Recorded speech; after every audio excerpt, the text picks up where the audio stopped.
Hola, soy Sergio Saavedra Belmonte y a nombre de Bright Hope Internacional y el Campamento Educativo Senda Alta quiero darte la más cordial bienvenida a este curso Iglesia Saludable, que es parte del programa de desarrollo ministerial. Estamos ya en el módulo 2, desarrollando fe y esperanza en la iglesia, y en el tema 2, que es una continuación de la temática acerca de la fe del primer tema. Permíteme guiarte entonces para entrar en materia. Este tema se llama Desarrollando la fe en Jesucristo. Bien, leemos lo siguiente en el Evangelio de Lucas. Pues también yo soy hombre puesto bajo autoridad, dice un militar romano a Jesús. Y tengo soldados bajo mis órdenes. Y digo a este ve y va, y al otro ven y viene, y a mi siervo hace esto, y lo hace.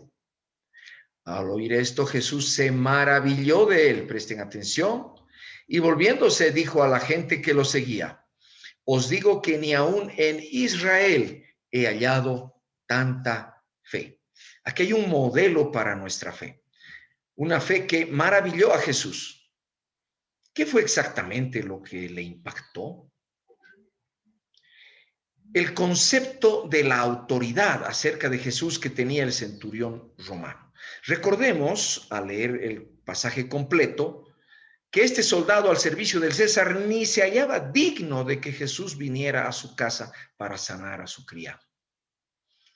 El centurión estaba reconociendo en Jesús no un milagrero, no un mago capaz de hazañas sobrenaturales al cual después se le podía pagar, sino alguien bajo autoridad y sobre autoridad. Eso es lo que dice el versículo 8.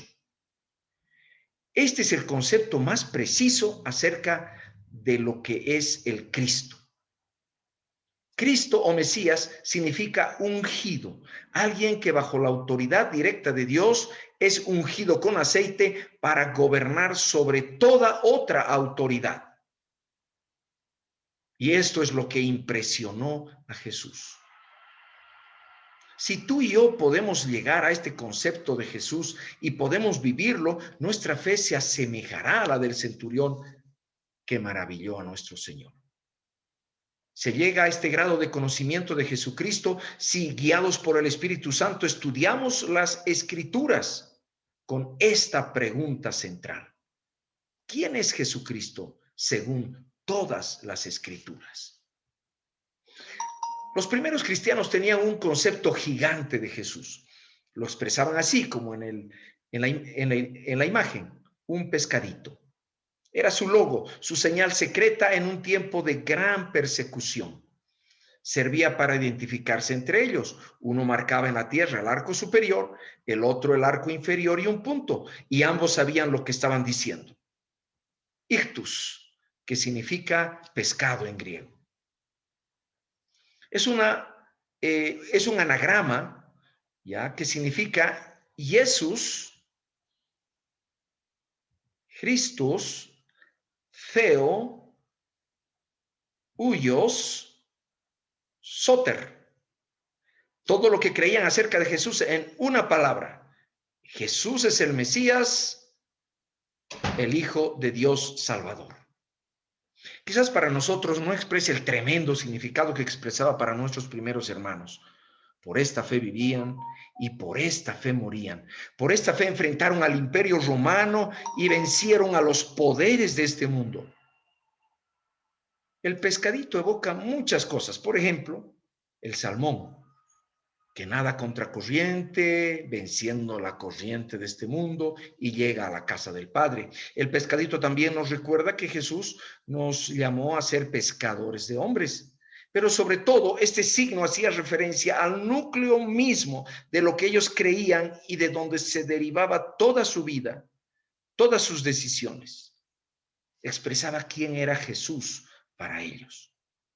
Como te das cuenta, una cosa son las palabras sueltas. Otra cosa muy diferente es el significado vivencial que ellas puedan tener para nosotros. De esto se trata desarrollar la fe en Jesucristo. Tener la convicción de verdades que no vemos, quizás todavía no entendemos, y llegar a vivir por ellas o incluso a morir por ellas. Los primeros cristianos expresaban también su fe en forma de himnos o canciones, como este profundísimo himno que figura en la carta a los Filipenses.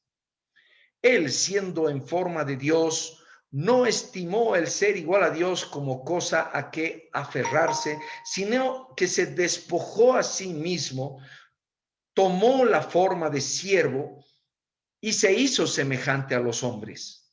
Más aún, hallándose en la condición de hombre, se humilló a sí mismo, haciéndose obediente hasta la muerte y muerte de cruz. Por eso Dios también lo exaltó sobre todas las cosas y le dio un nombre que es sobre todo nombre, para que en el nombre de Jesús se doble toda rodilla de los que están en los cielos, en la tierra y debajo de la tierra, y toda lengua confiese que Jesucristo es el Señor, para gloria de Dios Padre. Notemos tres cosas en este himno. Primero, que está totalmente centrado en quién es Jesús. Es una confesión cristológica. Segundo, nos revela lo que la iglesia primitiva creía acerca de él. Su deidad, es decir, su existencia eterna, su encarnación insertándose en la historia humana, la humildad de su obediencia bajo la suprema autoridad del Padre y su sacrificio hasta la muerte por nuestros pecados. Pero también la exaltación por medio de su resurrección y el lugar de suprema autoridad que ocupa ahora. La tercera cosa que podemos notar en este himno es que la historia humana se dirige hacia un punto: el rendimiento total de todas las fuerzas del universo ante la suprema autoridad de Jesucristo. Tú y yo somos un ejemplo de este proceso al que se dirige la historia humana, pues somos personas que hemos rendido nuestra voluntad ante Jesucristo y le hemos confesado como Señor, es decir, reconocido como dueño de nuestras vidas, como máxima autoridad en todo cuanto existe bajo el cielo, sean sistemas políticos, gobiernos, sistemas económicos, sistemas educativos, culturales, tu trabajo, tu familia, tus hijos. Es obvio que si esto es más que palabras para ti, tu vida será totalmente transformada. Por eso necesitas desarrollar tu fe, crecer en tu fe para pasar de una certeza intelectual nada más a una relación de intimidad con este ser maravilloso y a una convicción personal para así obrar en obediencia. Así que el signo vital de la fe que estamos buscando en las iglesias es la fe en Jesucristo, este concepto acerca de Jesucristo. Para tener una idea de la profundidad del nombre, sobre todo nombre de Jesucristo, que según el himno toda lengua debe confesar, analicemos cada parte de este nombre. Primero, Jesús. Yeshua significa Dios salva. Para el creyente del cristianismo inicial, en su gran mayoría judíos, Dios salva eran eventos históricos. Para nosotros quizás solo sea teología. Desde Adán, Dios salvó al ser humano de su propia rebeldía. Dios sacrificó un animal, vistió con su piel a nuestros primeros padres, prometiéndoles una futura liberación. Jesús es llamado el nuevo Adán, el comienzo de una nueva humanidad libre del pecado. Dios salva significa también la salvación que Dios obró por mano de Moisés, sacrificando el cordero de la Pascua y sacando al pueblo de Egipto. Jesús es llamado el Cordero de Dios y también un nuevo Moisés. Dios salva evocaba la salvación por mano de Josué, conquistando la tierra prometida y otorgándola al pueblo elegido. Se relaciona con Jesús, que nos introduce en el reino de Dios. Dios salva significa la salvación de los filisteos que hizo David, para luego establecer un reino justo y de paz. Toda esta historia evoca el nombre Jesús, o bien Dios salva. Todo esto hace ahora mismo Jesús en el contexto de cada una de nuestras vidas y en el contexto de la historia humana. Si conoces el Antiguo Testamento, lo comprenderás y tu conocimiento de Jesús se agigantará. Cristo es una palabra griega, traducción de la palabra Mesías, significa ungido con aceite por Dios para gobernar. Hablar del Mesías para un judío evocaba las más preciosas promesas de libertad, paz, justicia que profeta tras profeta daban a la descendencia de David. El pueblo judío ha cifrado toda su esperanza en una sola persona, su Mesías. Lamentablemente no lo reconocieron cuando vino y lo crucificaron. Pues Jesús es este Mesías prometido y su acción de gobierno justo es vigente. Señor o Kyrios es una palabra que designa al amo, al que decide. No es como ahora una palabra de respeto solamente. En la vertiente profética de Daniel se sabe del Hijo del Hombre, a quien les dada toda autoridad en cielos y tierra para someter a todos los enemigos de Dios, de modo que de toda cultura y nación los sirvan. Jesús es este Hijo del Hombre. Ahora mismo está conquistando una a una a las personas por medio de la gracia, del perdón y del poder del Evangelio. Así que Jesucristo es el Señor, es lo mismo que afirmar que el reino de Dios, el gobierno supremo y justo de Dios, está entre nosotros en la persona de Jesús. Todo aquel que reconoce a Jesús como su Señor está aceptando implícitamente hacer la voluntad de Dios en la tierra, como decimos en la oración. Venga a nosotros tu reino, hágase tu voluntad en la tierra. ¿Quién la va a hacer? Nosotros, como ya se hace en el cielo. En palabras del hermano David Confield, el reino de Dios es la esfera donde se hace la voluntad de Dios por la autoridad o señorío de Jesucristo. Te pregunto, hermano, ¿es el nombre de Jesucristo el Señor para ti todo esto? ¿Un nombre ante el cual te rindes en total obediencia? Quiero aclararte que Dios nunca habló de fundar una religión, entre otras. Habló de establecer su reino de justicia. Esto es el signo vital de la fe, comprender esta autoridad en Jesús. Por todo lo que hemos dicho, no es posible conocer quién es Jesucristo en toda plenitud sin comenzar desde el Génesis, es decir, desde los escritos de Moisés. Un dato es que los primeros 5 libros en la Biblia, o la Torah, son los escritos de Moisés. En esto, los cristianos gentiles estamos en gran desventaja respecto al cristiano judío, pues la Torah es parte de la historia del pueblo judío. Para nosotros es una historia ajena y debemos aprenderla.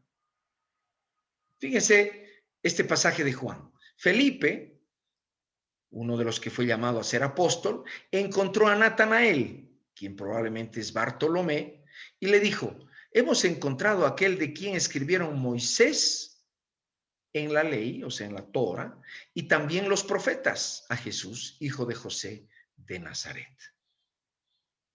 Jesús dijo de Natanael que era un verdadero israelita en quien no había engaño. Vemos cómo su amigo Felipe le introduce a Jesús como el Mesías, haciendo referencia a los escritos de Moisés y a los escritos de los profetas.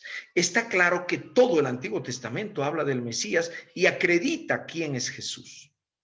Es más adelante, nuestro Señor dice: no penséis que yo voy a acusaros delante del Padre. Moisés, o sea, la Torah, los 5 primeros libros de la Biblia, en quien tenéis vuestra esperanza es quien os acusa, porque si creyerais a Moisés, me creeríais a mí, porque de mí escribió él.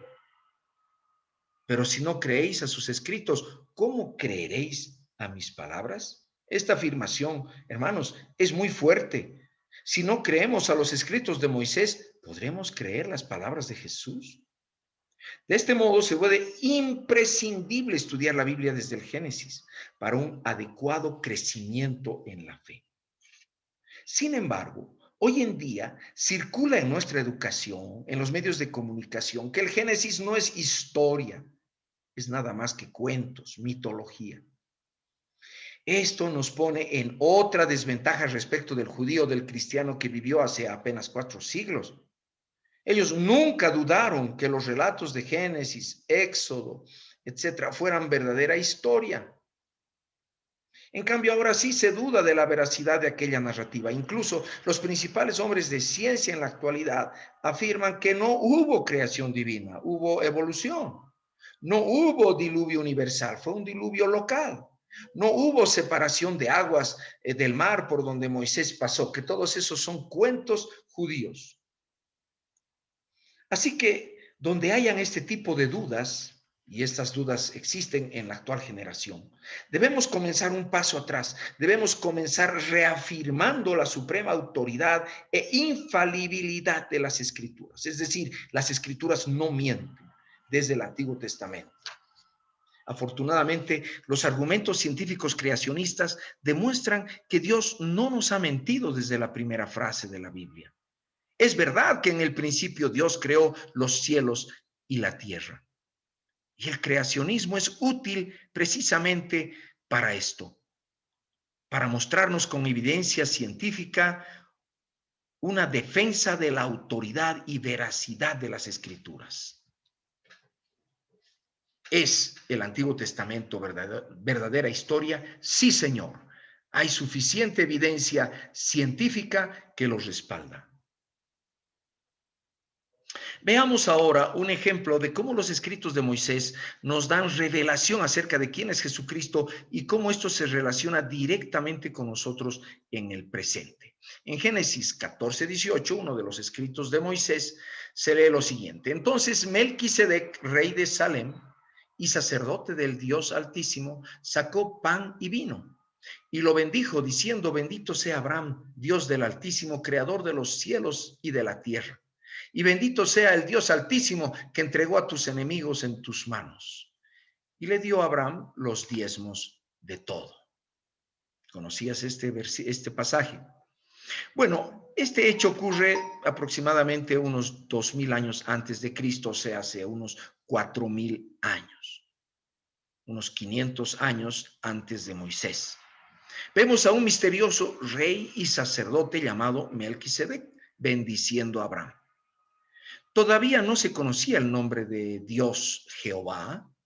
Recuerden que con este nombre se presentó a Moisés y Moisés es 500 años posterior a este relato. Por eso se habla del Dios Altísimo. En una cultura pagana de muchos dioses se entiende que era el superior de todos, el más alto.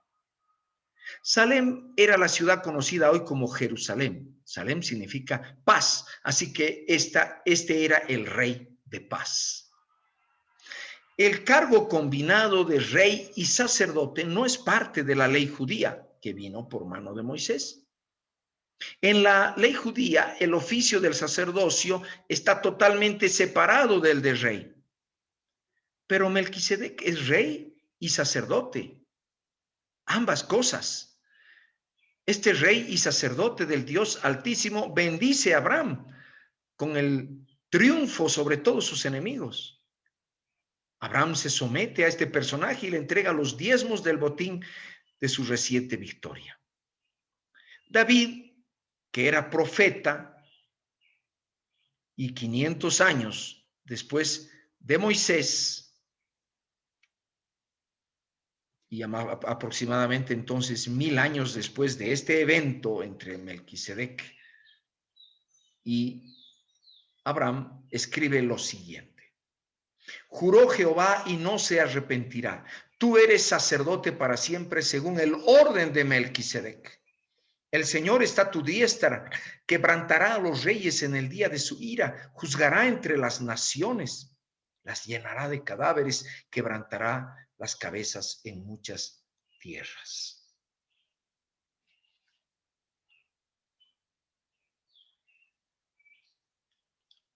En este pasaje vemos a alguien que no se dice quién es, a quien se le declara sacerdote para siempre según el orden de Melquisedec.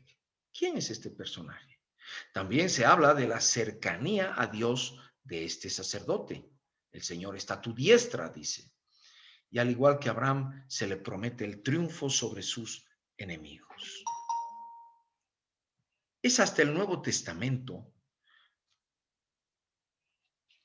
en el que, en el libro de Hebreos, se identifica a Jesús con el sumo sacerdote según el orden de Melquisedec. Recordemos que esta orden de Melquisedec implicaba la combinación de rey y sacerdote, no solo sacerdote. Recordemos que según la profecía, este sacerdote está a la diestra de Dios. Pero además, el autor de Hebreos añade que Jesús aprendió a obedecer como cualquiera de nosotros en base al sufrimiento, como cualquier hijo bajo la autoridad de su padre. ¿No nos agranda esto el concepto que teníamos de Jesús? Un sumo sacerdote según el orden de Melquisedec. Bueno, para terminar, vamos a Apocalipsis, donde se relata un cántico de los redimidos y dice: y cantaban un nuevo cántico diciendo: digno eres de tomar el libro y de abrir sus sellos, porque tú fuiste inmolado y con tu sangre nos has redimido para Dios de todo linaje, lengua, pueblo y nación. Entonces están cantando los redimidos y le están cantando al Cordero que ha sido inmolado. Y el versículo 10 dice: y nos has hecho para nuestro Dios un reino y sacerdotes, y reinaremos sobre la tierra. ¿Notamos la aplicación que esto tiene a nosotros? El orden de Melquisedec es un orden que combina la autoridad del rey con la dignidad de un sacerdote. Eso es lo que ahora mismo tú y yo somos en Cristo. Y no solo eso, llegará el día que reinará sobre esta tierra bajo el gobierno milenial de Jesucristo. ¿Lo crees? ¿Asumes esto como verdadera historia en pasado, en presente y en futuro? Si lo haces, entonces te asumes rey y sacerdote y obras en consecuencia. De esto trata hacer crecer la fe. De esto trata desarrollar la fe como un signo vital. Tiene que tener un efecto transformador sobre tu vida. Todas estas verdades.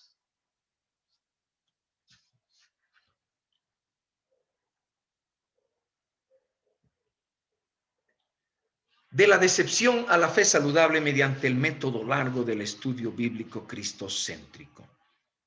Vamos a terminar ya con el último estudio bíblico que nos va a dar muchas luces sobre lo que es crecer en la fe en Jesucristo. En este caso vamos a ver el desarrollo hacia la fe de un par de jóvenes. Estos jóvenes estaban sumergidos en una profunda decepción y veremos cómo son llevados hacia la fe saludable. Pero debemos aprender el método que usó Jesús. Jesús pudo obrar un milagro ante sus ojos, pero prefirió el camino largo de un estudio bíblico cristocéntrico. ¿Por qué? Presta atención a este principio espiritual en Lucas 16:31. La fe no viene por el ver milagros, sino por el oír la palabra de Dios. Nuestro Señor puso en boca de Abraham estas palabras: si no escuchan los escritos del Pentateuco, Génesis a Deuteronomio, y a todos los profetas, mayores y menores, en suma, si no estudian el Antiguo Testamento, no se persuadirán, es decir, no tendrán la convicción de la fe, aunque alguno se levante de los muertos y aparezca delante de los ojos de estas personas incrédulas. Esto fue así, es así y será así. No pretendamos saber más que nuestro Señor. Veamos el caso.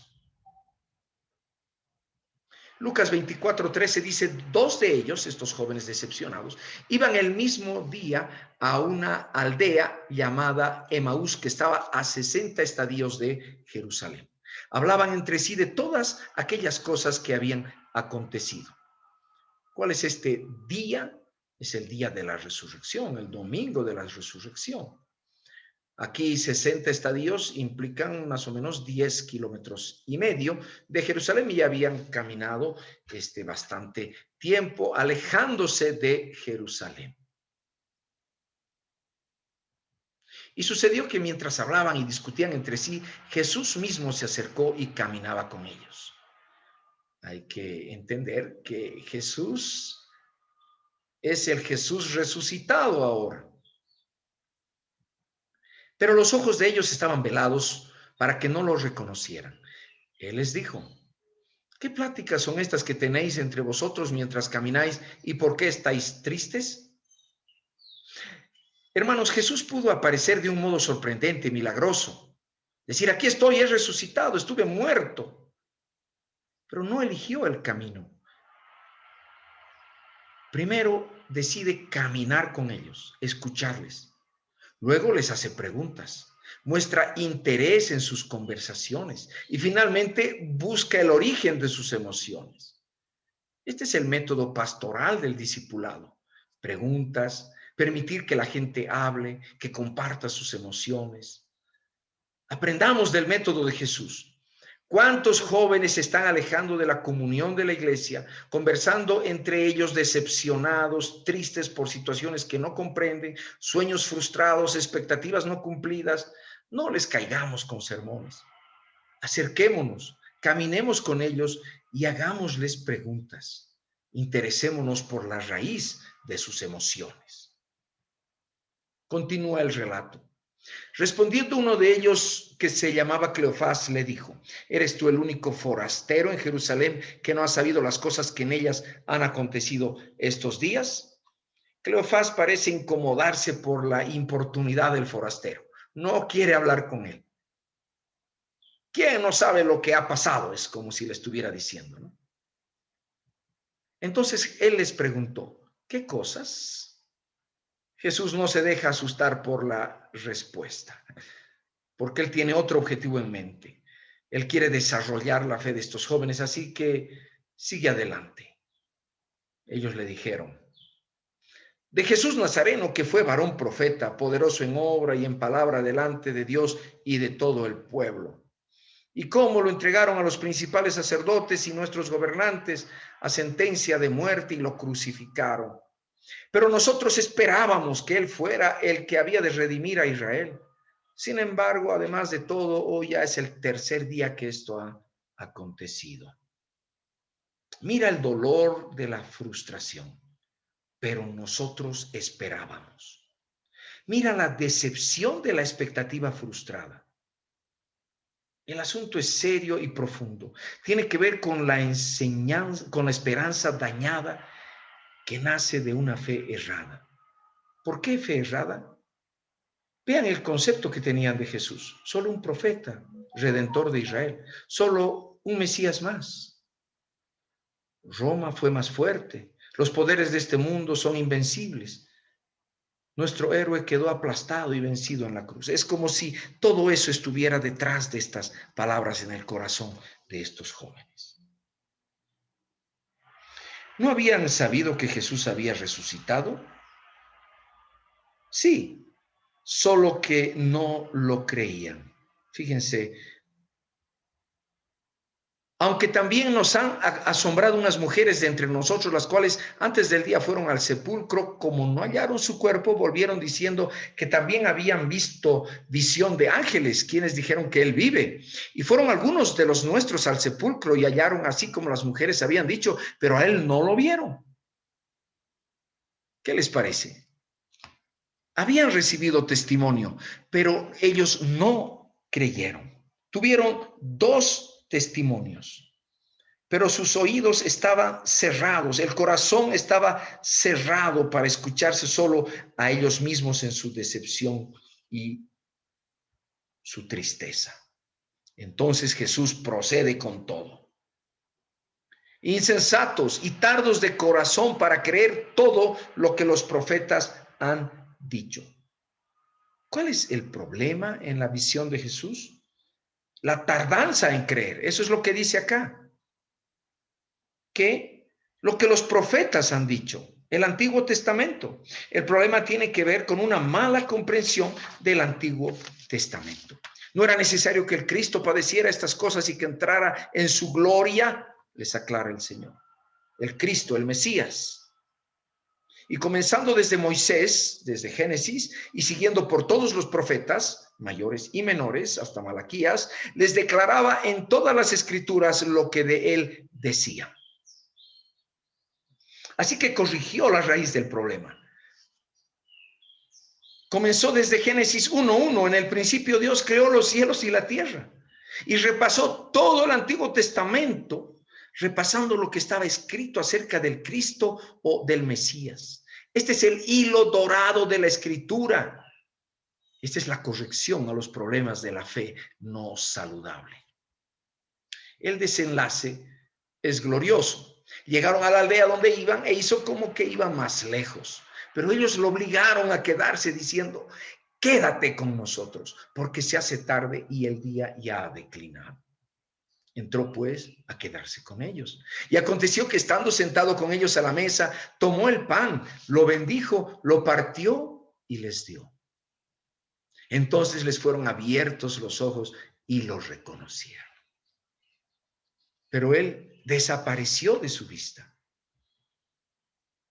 Y se decían el uno al otro, ¿no ardía nuestro corazón en nosotros mientras nos hablaba en el camino y cuando nos abría las escrituras?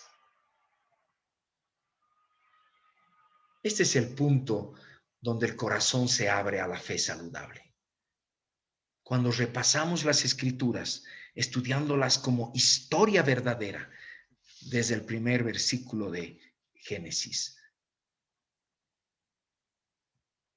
Y levantándose en esa misma hora volvieron a Jerusalén y hallaron a los 11 reunidos y a los que estaban con ellos. ¿Dónde lo volvieron a encontrar al Señor? ¿Dónde fue el reencuentro? Sí, en la comunión de la iglesia, en Jerusalén. Así que volvieron a la comunión de la familia espiritual. Allí Jesús los volvió a encontrar, pero esta vez habiendo oído a Moisés y a los profetas con otra visión de quién era Jesús. El Mesías y el Señor sobre toda autoridad. Esta es la fe saludable que debemos desarrollar. En síntesis, ¿cómo desarrollar entonces la fe en tu iglesia? Asumamos la Biblia como historia verdadera de la humanidad. 2, estudiemos la Biblia no como un libro de alegorías ni de buenas enseñanzas morales, menos de rituales religiosos, sino como el libro que da a conocer a Jesucristo el Señor.